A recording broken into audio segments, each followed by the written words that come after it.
Oke, masih dengan Profesor Kardus. Pada Agustus 1859, seorang astronom Inggris, yakni Richard Carrington, sedang melukis fenomena bintik matahari. Seperti yang pernah Profesor Kardus jelaskan, bintik matahari umumnya akan muncul ketika matahari mengalami hambatan konveksi yang dapat menciptakan aktivitas medan magnet kuat. Artinya, jika teman-teman mengamati matahari dengan teleskop dan melihat matahari tersebut memiliki sekumpulan bintik hitam di permukaannya, artinya saat itu aktivitas magnetik matahari sangat tinggi.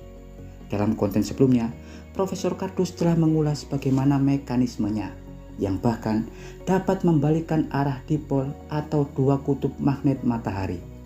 Jika teman-teman penasaran, linknya akan Profesor Kardus sisipkan di deskripsi. Ya, saat Richard Carrington sedang melukis matahari, kemudian ia disilaukan oleh seberkas kilatan cahaya tiba-tiba. Saking terangnya, ia mengira ada sesuatu yang menghalangi teleskopnya. Kemudian ia keluar dan melihat lingkungan di sekitarnya.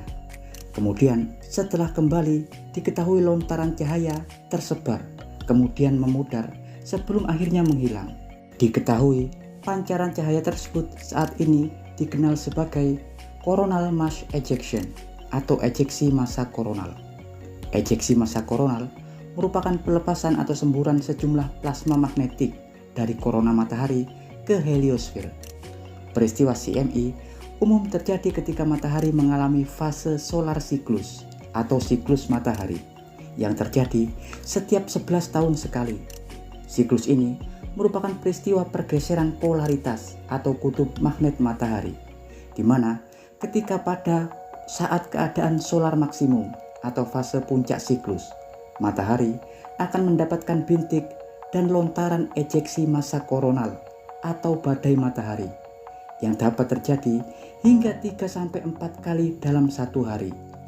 CME merupakan semburan plasma yang sebagian besar hanya terdiri dari elektron dan proton, di mana keadaan mereka termagnetisasi atau membawa medan magnet. Jadi, selain semburan panas dalam jumlah besar, badai matahari ini juga membawa medan magnet dan umumnya akan membutuhkan waktu 1 hari. Tapi diketahui dalam 17,5 jam, ejeksi medan magnet tersebut diketahui sudah terasa di rentang jarak 150 juta kilometer. Saat ejeksi tersebut menghantam bumi, maka terbentuklah badai geomagnetik. Badai geomagnetik terparah terjadi pada 1859 yang memancarkan aurora sangat luas dari kutub utara hingga ke Karibia. Bahkan jaringan sistem listrik dan telegraf saat itu di Amerika Utara dan Eropa lumpuh total. Banyak ledakan besar terjadi di jalur instalasi sistem. Saat itu, para ilmuwan bingung apa yang sedang terjadi. Mereka umumnya tidak mengerti jika saat itu bumi sedang dihantam oleh miliaran ton partikel elektron dan proton dalam bentuk plasma panas sekaligus termagnetisasi atau membawa medan magnet. Dan coba Anda bayangkan, jika badai matahari Carrington terjadi di era saat ini, apa ya yang akan terjadi? Dan faktanya, siklus seperti itu pasti akan kembali terjadi. CME membawa panas. Spektrum cahaya akan terhempas dengan sangat kuat. Tak hanya spektrum cahaya, berbagai radiasi pengion juga akan datang. Dan kita tentunya bersyukur, karena atmosfer kita diketahui masih dapat menyerap mayoritas energi tinggi tersebut.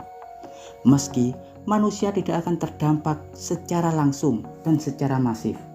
Berbeda dengan teknologi yang kita miliki saat ini. Sinar CMB diketahui dapat melepaskan elektron dan kemudian mengionisasi apapun yang terpapar, seperti halnya satelit dan berbagai sistem elektronik di orbit bumi.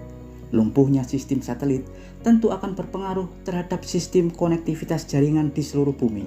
Fluktuasi magnetik membuat kompas-kompas tak akan berfungsi. Pastinya, fluktuasi magnetik besar yang menghantam jaringan listrik tak akan terelakkan.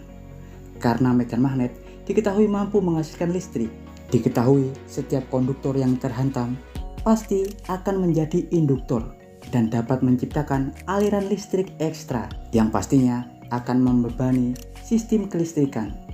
Ledakan-ledakan besar pasti terjadi pada sistem jaringan sistem komunikasi dan sinyal pasti lumpuh.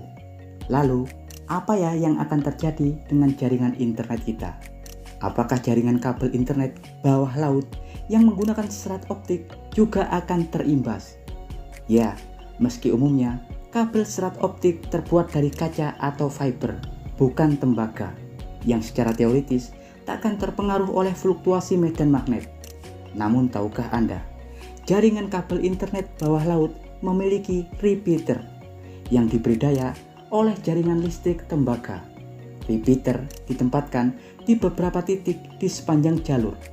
Repeater adalah penguat sinyal cahaya pada serat optik. Dan artinya jika repeater juga terdampak, maka jaringan internet juga pasti akan mati. Ya, selain bencana badai matahari besar, perang nuklir global diketahui juga dapat menciptakan hal yang sama, baik fluktuasi magnetik atau hamburan berbagai radiasi partikel yang akan mematikan sistem seluruh jaringan di bumi. Ya, dan berikut informasi singkat dari Profesor Kardus tentang bagaimana mengerikannya bencana badai geomagnetik raksasa. Jangan lupa like, subscribe, dan tekan tombol lonceng di channel Profesor Kardus. Tak berjasa, tapi jenius. Profesor Kardus dari Aurora Utara mengabarkan.